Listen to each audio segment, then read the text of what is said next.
السلام علیکم ناظرین، میں ہوں آپ کی ہوسٹ نادیہ اور میرے ساتھ موجود ہیں ڈاکٹر جاوید اقبال۔ ڈاکٹر جاوید اقبال ایک مشہور ڈائبٹولوجسٹ ہیں، انڈوکرینولوجسٹ ہیں اور ایسوسیٹ پروفیسر میڈیسن بھی ہیں۔ ڈاکٹر صاحب کو ہم پروگرام میں خوش آمدید کہتے ہیں۔ تھینک یو سو مچ۔ السلام علیکم۔ وعلیکم السلام۔ کیسے ہیں سر آپ؟ میں الحمدللہ فائن ہوں۔ اچھا، آج سے ہم سوال سے شروع کریں گے۔ جی ضرور۔ ہماری ایک پیشنٹ ہے، انہوں نے ہماری پیشنٹ بننا چاہتی ہیں ایکچولی۔ رائٹ۔ ہمیں کیوری ایک آئی تھی، گجرانوالہ سے ہیں، ٹائپ 2 کی مریضہ ہیں اور 35 ایئرس کی ایج ہے ان کی اور 5 سال سے ان کو ڈائبٹیز ہے۔ تو وہ چاہ رہی ہیں یہاں پہ آنا، آپ کو چیک کروانا چاہ رہی ہیں۔ تو وہ پوچھنا چاہ رہی ہیں کہ آپ ان کو کون سے ٹیسٹ ریکمینڈ کرتے ہیں تاکہ وہ ٹیسٹ کروانے کے بعد آپ کے پاس آئیں؟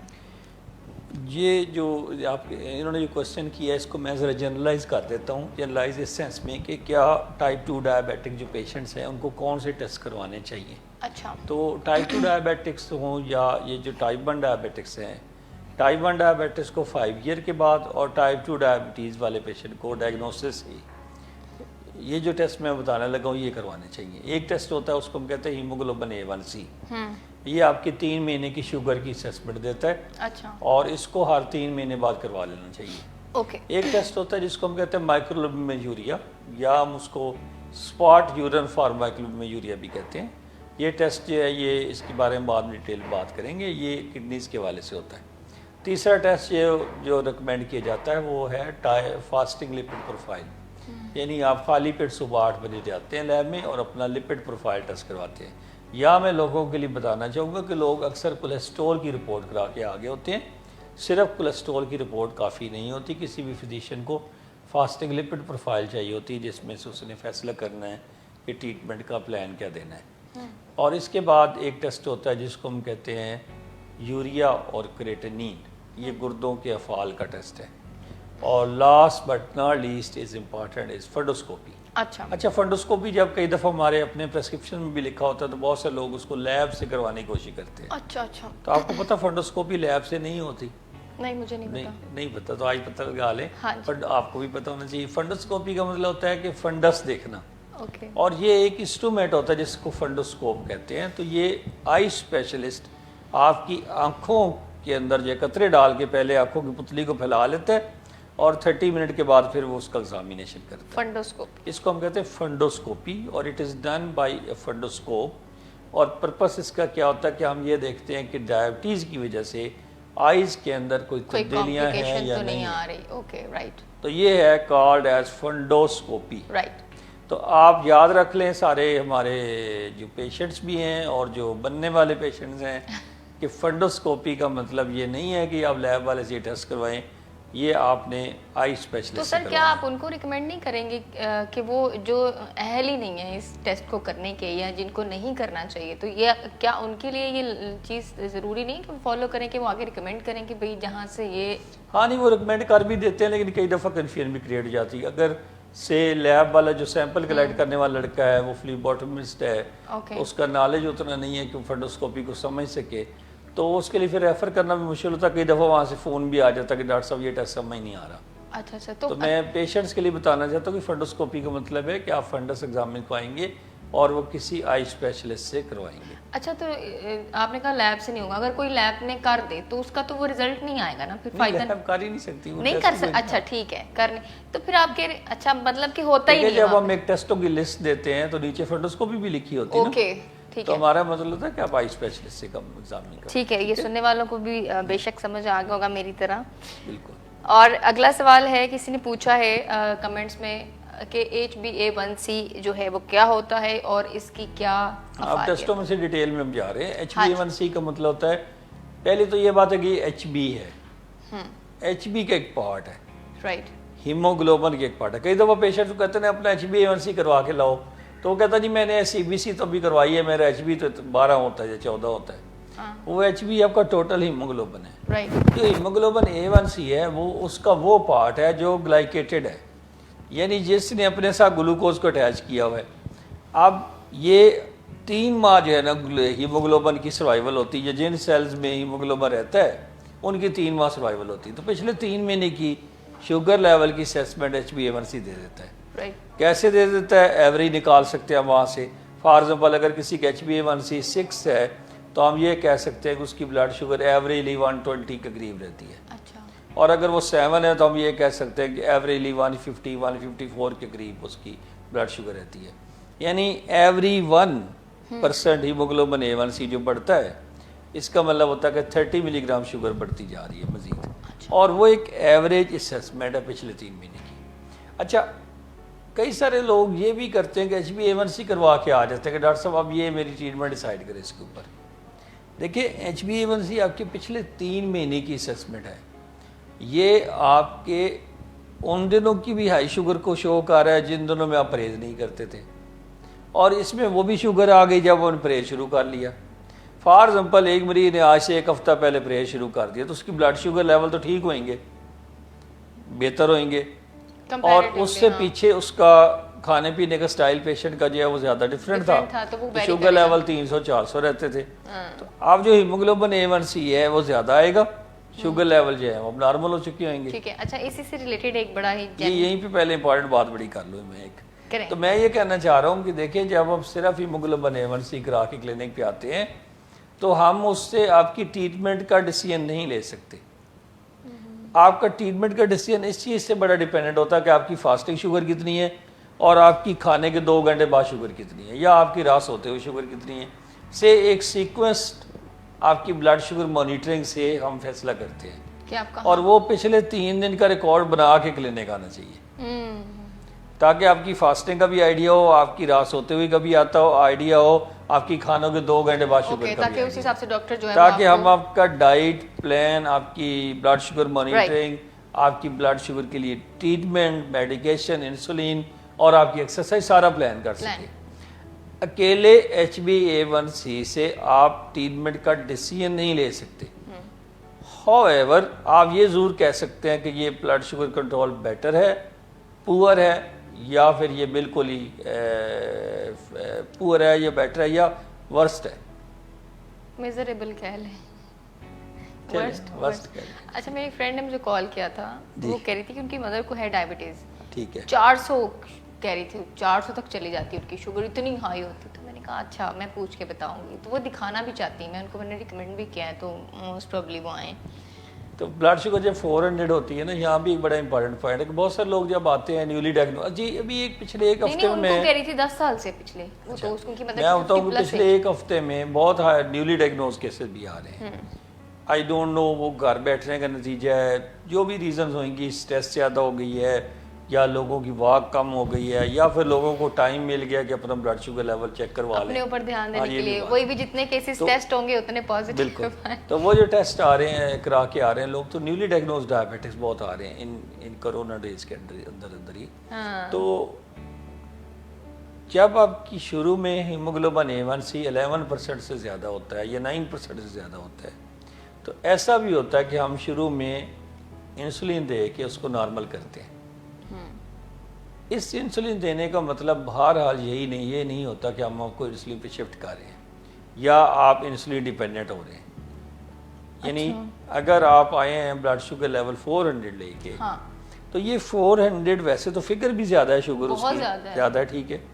تو ایک سائڈ پہ تو یہ امپارٹنٹ ہے کہ اس کو نیچے لے کے جانا ہے 200 پہ, اور ایک یہ بھی امپارٹنٹ ہے کہ اگر ہم اس کو 400 رہنے دیں اور ٹیبلٹس ٹرائی کرتے رہیں, ٹیبلٹس پہ ہی ہیں وہ, تو اس سے یہ نقصان ہو سکتا ہے کہ یہ آپ کی ہائی شوگر لیول, ایک ٹرم ہوتی ہے اس کا مطلب گلوکوز ٹاکسیسٹی, یعنی ہائی گلوکوز کی وجہ سے باڈی میں ایک ٹاکسیسٹی پیدا ہونا, یعنی باڈی میں نقصان پہنچنا.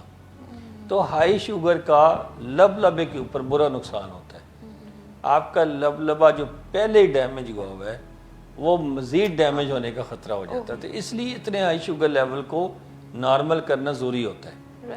تو ایسے میں کئی دفعہ شروع میں انسولین دینی پڑتی ہے, اور مریض کو اس وقت اپنے فزیشین سے بحث نہیں کرنی چاہیے, اس وقت اس کو انسولین لگوانی چاہیے اور بلڈ شوگر کو 150-120 تک رکھنا چاہیے.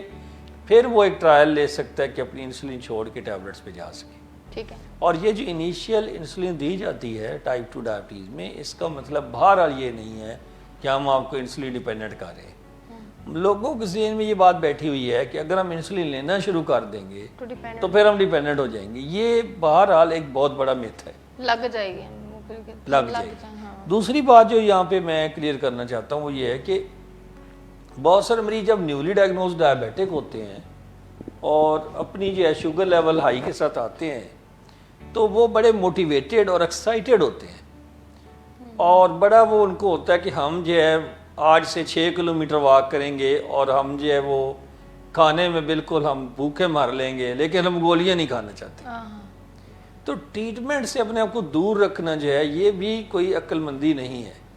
یہاں پہ آپ کو ہیموگلوبن A1C ہیلپ کرے گا کہ آپ کو کیا کرنا چاہیے. کیا آپ کو صرف ڈائٹ کرنی چاہیے, کیا آپ کو صرف لائف سٹائل چینجز کرنی چاہیے, یا آپ کو میڈیکیشن بھی لینی چاہیے, یا آپ کو انسولین لینی چاہیے شروع میں. یہ ہیموگلوبن A1C یہاں بڑا ہیلپ فل ہوتا ہے. مثلا ایک پیشنٹ اگر 6.5 سے اوپر ہم ڈائبٹیز کہتے ہیں نا, 7.5 سے کم ہیموگلوبن A1C ہے اس نے ہم نے ٹیسٹ کرایا 3 مہینے کا, وہ 7.5% سے کم ہے, تو یہ ایسا مریض ہے جو ایک ٹیبلٹ کے ساتھ گزارا چلا سکتا ہے. ایک ٹیبلٹ اس کو لینی پڑے گی, میں بھی میٹفارمین ہو, کوئی بھی جو اس کا فزیشین پرسکرائب کرے گا. اچھا, 1% جس کی 7.5 سے ہیموگلوبن A1C زیادہ ہے اور آگے سے 9% سے کم ہے, 7.5 سے زیادہ لیکن 9 سے کم ہے, یہ وہ مریض ہے جو 2 یا 3 ٹیبلٹس کے اوپر جائے گا. اور جس پیشنٹ کی 9% سے زیادہ ہے ہیموگلوبن A1C, اس پیشنٹ کو انسولین بھی آفر کی جا سکتی ہے شروع میں, اور ایسے مریض کو 3 ٹیبلٹس کا کمبینیشن بھی لینا پڑ سکتا ہے.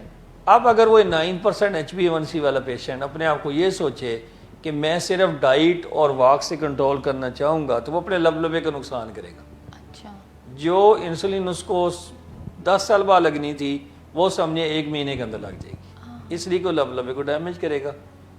تو اس لیے یہ جو آپ کے لائف سٹائل چینجز ہوتی ہیں یا آپ کی ڈائٹری چینجز ہوتی ہیں, یہ ایک خاص حد تک ہیموگلوبن A1C پہ اس پہ اثر انداز ہوتی ہیں. جب ہیموگلوبن A1C بہت زیادہ ہوتا ہے, 9 سے اوپر ہوتا ہے, 11% تک چلا جاتا ہے, 12% چلا جاتا ہے, پھر آپ کو وہی موڈیلٹی لینی چاہیے جو ریکمینڈڈ ہے. ٹھیک ہے نا, یعنی ٹیبلٹس لینی چاہیے, انسولین لینی چاہیے, جو ڈاکٹر آپ کو ریکمینڈ کرے. تو یہ بڑا امپارٹنٹ ہے. اور یہ جو ہمارے لوگوں میں جوش جذبہ پایا جاتا ہے کہ ہم بس یہ کر لیں گے, ٹھیک ہے نا, ویری گڈ, ہم بھی کہتے ہیں شاباش تم کر سکتے ہو. ہم ایک کتاب کا نام ہے کہ شاباش تم کر سکتے ہو, یہاں ہی ہمارے ایک صاحب تھے, انہوں نے لکھی ہے جو یہاں آتے ہوتے ہیں. تو ٹھیک ہے, شاباش آپ کر سکتے ہیں, ویری گڈ, لیکن یاد رکھیں کہ اگر آپ کا ہیموگلوبن A1C 6.5 سے کم ہے, آپ پری ڈائبیٹک ہیں, تو آپ صرف لائف سٹائل چینجز کریں, آپ اپنی ڈائبٹیز کو شکست دے دیں, آپ اپنی ڈائبٹیز کو پریونٹ کر لیں, اس کو روک لیں. لیکن جب آپ کو ڈائبٹیز ہو گئی تو پھر آپ کو 1 ٹیبلٹ ریکمینڈڈ ہوئے گی اور وہ آپ کے لیے بینیفیشل ہوئے گی. ٹھیک ہے, آخری سوال. جی ضرور. نام تھوڑا سا مشکل ہے, بیچ میں ایک ٹرم, میں اس کو پڑھ کے ذرا دھیان سے. مائکرو البیومن یوریا کیا ہوتا ہے اور اس کی کیا افادیت ہے؟ جب ہم کسی پیشنٹ کو کہتے ہیں کہ آپ اپنے گردوں کے ٹیسٹ کرائے ہیں کبھی, تو وہ کہتا ہے میں یوریا کریٹنین کروایا ہوا جی, وہ میرا ٹھیک ہے. تو مطلب لوگ ویسے ٹچی بڑے ہیں اپنے گردوں اور جگر کے بارے میں, ٹھیک ہے نا. وہ آپ کے جو بھی ہمارے پیشنٹس آتے ہیں وہ کہتے ہیں ڈاکٹر صاحب میرے گردے ٹھیک ہیں کہ نہیں. اب ان کا مطلب ہے, یا اگر آپ کہتے ہیں کہ ڈاکٹر صاحب آپ کو گردوں کا ٹیسٹ ہونا چاہیے, تو کہتے ہیں ڈاکٹر صاحب میں نے تو کبھی درد ہی نہیں ہوا کڈنی دیتے. اب کڈنی میں درد ہونا اور چیز ہے, ڈائبٹیز سے کڈنی کی ڈیزیز ہونا اور چیز ہے, 2 ڈفرینٹ چیزیں. تو یہ جو آپ کڈنی کی پین کی بات اکثر پیشنٹ کرتے ہیں, یہ سٹونز کی وجہ سے ہوتی ہے. اگر وہاں کوئی سٹون ہے یا سٹون پاس آن ہو گیا ہے تو آپ کو پین ہوئے گی. ڈائبٹیز کے جو کڈنیز ہیں ان میں پین ہونا ضروری نہیں ہے, ایک بات. اچھا. دوسرا یہ کہ ڈائبٹیز کی کڈنی میں آپ کا یوریا کریٹنین ٹھیک بھی ہے تو کڈنی ڈیزیز پھر بھی ہو سکتی ہے, کیونکہ ہاں یوریا کریٹنین ہائی ہونا جو آپ کی سٹیج 4 ڈیزیز ہے.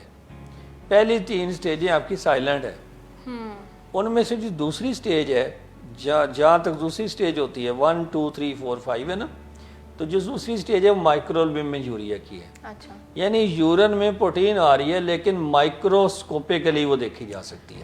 اوکے. اتنی گراس نہیں ہے. اور اس کی اچھی بات کیا ہے, ہم کہتے ہیں کہ مائکروبیومیا کروا لے, اگر وہ پازیٹیو آ جاتا ہے اور 2 سیمپل پہ پازیٹیو آ جاتا ہے تو پھر ہم ایسے مریض کو کچھ میڈیکیشن ایسی دے سکتے ہیں جن سے ڈائبٹیز کی کڈنی ڈیزیز رک سکتی ہے. اچھا, یعنی کہ یہ ایک پریکاشن کے طور پہ ہم اس کو یوز پریکاشن ہے اور ریورسیبل فیز ہے. رائٹ. جب آپ کا یوریا کریٹنین بڑھ گیا اور مسلسل بڑا رہا تو پھر وہ ریورسیبل فیز نہیں ہے, وہیں پہ سٹاپ کر سکتے ہیں, مزید ریورس تو نہیں ہوگا. ریورس نہیں ہوگا, وہ آپ سٹاپ بھی نہیں کر سکتے نا, پھر ڈیزیز نے اپنا کورس لینا ہوتا ہے. اوکے. اس لیے جب آپ کا مائکروبیومیا فیز آ گئی تو اب یہاں پہ آپ ایسی میڈیکیشن لے سکتے ہیں جن کی وجہ سے آپ کی کڈنی ڈیزیز پروگریشن اس کی کم ہو جائے گی اور کڈنی ڈیزیز سلو ہو جائے گی, رک جائے گی وہاں پہ. لیکن جو ہی مائکروبیومیا فیز گزر جاتی ہے اور اگلی فیز پہ چلا گیا پیشنٹ اسٹیج 3, 4, 5 پہ, تو پھر وہ کڈنی ڈیزیز ریورسیبل نہیں ہے. سو یہ امپارٹنس ہے. تو ڈائبٹیز کے جو مریض ہیں جب بھی انہوں نے کڈنی ڈیزیز کی اسکریننگ کرنی ہے تو اپنی یہ جو کڈنی کی جگہ والی جگہ پہ جو پین ہے اس سے حساب کتاب نہ لگائیں, نہ اندازے لگائیں. اچھا, یہ لوگوں نے خود سے ہی کچھ چیزیں مطلب بغیر فکس بنائی ہوئی ہیں نا اپنے دماغ میں, تو کڈنی پین سے اندازے نہ لگائیں, اپنا یوریا کریٹنین سے اندازے نہ لگائیں, اپنا مائکرو البومن یوریا ٹیسٹ کروائیں. رائٹ. یہ ہے امپارٹنٹ میسج. اور پھر 1-2 باتیں اور جو ہے بڑی امپارٹنٹ ہے, وہ آج میں خود کرنا چاہتا ہوں. وہ ہے کہ جب ایک کرونا کے ڈیز میں یا کرونا کے جو ڈیز ہیں اس میں جب ڈائبیٹک پیشنٹ دکھانے آتے ہیں تو میری ان کے لیے یہ خصوصاً ہدایات ہیں کہ جب آپ ریسیپشن پہ بیٹھیں تو آپ دوسرے مریضوں سے فاصلے پہ بیٹھیں. 1. اچھا. ایک SOPs کے اوپر آپ ظاہر ہے ایک لائف پوسٹ کرونا جو لائف ہے یہ ڈیفرنٹ ہوئے گی, مطلب اس میں ڈیفرنٹ SOPs چلیں گے. اب وہ زندگی وہ نہیں رہے گی جو جس کی ہم پہلے آتی تھے. صحیح کہہ رہے ہیں ہم. کچھ وہ کیا کہتے ہیں کہ وہ کیا شعر ہے کہ بس شعر تو نہیں مجھے صحیح یاد ہوتے, پہلے میں نے ایک دفعہ شعر پڑھا تھا, اس پہ کافی لوگوں نے میری کریکشن کی تھی اس کے اوپر. آپ پڑھیں تو اس لیے وہ یہ تھا کہ وہ کوئی یہ فاصلوں سے ملا کرو. نہیں وہ یہ میں مجھے اس طرح کا کوئی ایک آتا ہے کہ مدت سے آرزو تھی کہ فرصت ملے, کبھی فرصت ملے کچھ اس طرح کہ کسی سے نہ مل پائے. یہ تو وہ بات ہے, یہ تو ڈفرینٹ بات ہے. یہ اس طرح مطلب اس کا مطلب یہ ہے کہ وہ یہ کہ بھئی اب فاصلوں سے ملا کریں. یہ شہر ویسا نہیں ہے جہاں پہ آپ لوگوں سے فرینک ہو کے ملا کریں. یہ اس کا مفہوم ہے جو شعر میں پڑھنے لگا تو مجھے نہیں یاد ہے. اچھا, میں نے سنا, مجھے بھی اب یاد ہے. آج محسن صاحب نے سنایا بھی تھا لیکن پھر مجھے بھول گیا. تو وہ یہ بات ہے کہ اب مطلب آپ کو فاصلوں کی عادت ہو جانی چاہیے. ہمارے پیشنٹس کو پھر یہ ہے کہ پیشنٹ چاہتے ہیں کہ اگر کوئی رپورٹ لے کے آئے ہیں تو وہ ڈاکٹر اس کے اوپر ایک غور فرمائے باقاعدہ ہاتھ سے پکڑ کے. تو آج کل کے دنوں میں یہ ممکن نہیں ہے. جب تک اس کی کوئی ویکسین نہیں آ جاتی, جب تک اس کی کوئی ٹیبلٹس نہیں آ جاتی, آپ اپنا ریکارڈ ضرور لائیں بنا کے, پر آپ خود ہی پڑھ دیں نا. اگر آپ نے بنایا تو آپ پڑھ بھی سکتے ہیں. اسی طرح لیب رپورٹس آپ جب ڈاکٹر کے پاس جا رہے ہیں پلیز اپنی لیب رپورٹس خود پڑھیں تاکہ آپ کو بھی پتا ہوگا اس میں کیا. ایک تو یہ, دوسرا یہ کہ وہ پروٹیکشن بھی تو کرنی ہے نا. Paper is a source of spread. تو اسی طرح آپ نیوز پیپر اب لوگوں نے جو ہے وہ مطلب کم کر دیے ہیں پڑھنے. شاید ان کو لگتا ہے کسی بھی اسپریڈ ہو سکتا ہے, اگرچہ اس میں سے کم رپورٹ ہوا ہے. دوسری تو یہ باتیں امپارٹنٹ ہوگی. پھر یہ نہ توقع رکھیں کہ اب آپ کا اتنا تھارو ایگزامینیشن پاسبل ہوگا ان دنوں میں, جبکہ شہر میں اے سمٹومیٹک کیسز بھی وبا ہے. ہاں, اس وقت آپ پتہ ہے اے سمٹومیٹک فیزز بھی بہت ہیں. لوگوں کے علامات نہیں ہیں, کھانسی نہیں ہے, بخار نہیں ہے, لیکن پھر بھی وہ کرونا کا شکار ہو سکتے ہیں. جیسے کہ میں کوئی بھی. تو یہ بات ہے. تو اس لیے ان ساری باتوں کو مد نظر رکھتے ہوئے اپنا چیک اپ ضرور ہوئیں. لیکن ان چیزوں کو جب آپ چیک اپ کے لیے جائیں تو آپ ان پریکاشنز کا خیال رکھیں. اور یہ بات میں کوئی 1 مہینے کے لیے نہیں کر رہا, میں یہ کر رہا ہوں 1 سال کے لیے ایٹ لیسٹ. اس لیے کہہ رہا ہوں کہ 1 سال تو لگے گا ویکسینز آنے میں بھی. رائٹ. مطلب جو میری انفارمیشن ہے میں بھی اس میں مزید اچھی نیوز آ جائیں, کوئی اچھی میڈیکیشن آ جائے. بٹ جب تک آپ پاس کوئی چیز اویلیبل نہیں ہے تب تک تو آپ پریکاشن لیں نا. دوسری بات یہ ہے کہ جیسے ڈائبٹیز ٹائپ 1 میں ہم کہتے ہیں کہ بھئی کسی وقت بھی ایسی بریکنگ نیوز آ سکتی ہے کہ ڈائبٹیز ٹائپ 1 کا علاج ٹیبلٹس کے ذریعے پاسبل ہو گیا. تو کتنی اچھی خبر ہوئے گی. بہت. اس لیے اچھی خبروں کی امید رکھنی چاہیے ایون ان کرونا. چلیں thank you so much doctor صاحب, آپ کا بہت شکریہ. ناظرین ہمارے ساتھ رہنے کا بہت شکریہ. اگلے ہفتے ایک نئے پروگرام کے ساتھ, نئے ٹاپک کے ساتھ آپ کی خدمت میں دوبارہ سے حاضر ہوں گے. تب تک کے لیے اپنا خیال رکھیے. اللہ حافظ.